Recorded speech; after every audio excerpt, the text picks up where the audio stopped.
অনিয়মের অভিযোগে আগামী মাস থেকে বাংলাদেশ সহ ১৪টি দেশ থেকে আপাতত কর্মী না নেওয়ার সিদ্ধান্ত নিয়েছে মালয়েশিয়া। তবে যাদের এরই মধ্যে ভিসা হয়ে গেছে তাদের নিতে দেশটিকে অনুরোধ করেছে সরকার। আরও জানাচ্ছেন মাসেক রাহাত। চলতি বছর ৪ মাসে বিভিন্ন দেশে কর্মসংস্থান হয়েছে ৩,২২,০০০ কর্মীর। এর মধ্যে ২,১২,০০০ কর্মী গেছেন সৌদি আরব ও মালয়েশিয়ায়।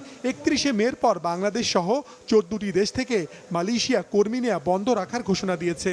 এতে শ্রমবাজারে তৈরি হয়েছে সংকট। এই সমস্যার সমাধানে যেসব কর্মীর এরই মধ্যে ভিসা হয়ে গেছে তাদের ৩১শে মের পরও নিতে মালয়েশিয়ার সরকারের কাছে আবেদন করেছে বাংলাদেশ। পাশাপাশি শ্রমবাজারটি যাতে বন্ধ না হয় সেই চেষ্টাও চলছে বলে জানিয়েছেন প্রবাসী কল্যাণ প্রতিমন্ত্রী।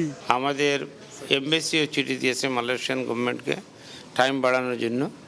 টাইম বাড়াবে, আর টাইম বাড়ানোর আগেই আমরা বাইরের সাথে আলাপ করেছি, রিক্রুটিং এজেন্টদের সাথে বসেছি, বৈশা যাতে ৩১শে মের ভিতরে যাদের লিগ্যাল ডকুমেন্ট আছে তারা যাতে যাইতে পারে। বাজার তো খুলবে, কারণ এইটা হলো কি ১৪টি দেশের সাথে তাদের এগ্রিমেন্ট ছিল।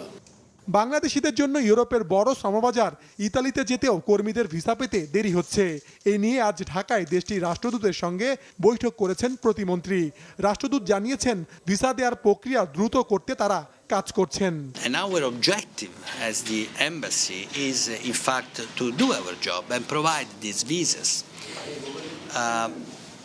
But unfortunately, sometimes there are many false documents, false applications, counterfeit and working permits obtained in a fraudulent way. যাদের সঠিক নিয়োগপত্র আছে তারা সবাই ভিসা পাবেন বলেও আশ্বস্ত করেন রাষ্ট্রদূত। It will take some time for all prospective applicants to actually be given an appointment, but their working permit is not expiring, and I want to reassure the public that it will take some time, but these times will arrive.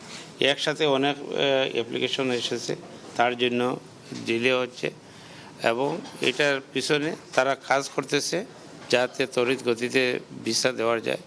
Legally যে document নিয়ে যারা apply করবে তারাই visa পাবে। এদিকে মালয়েশিয়ার পর মালদ্বীপও আপাতত কর্মী নেওয়া বন্ধ রাখার কথা জানিয়েছে। মাশরেক রাহাত, মাছরাঙা সংবাদ, ঢাকা।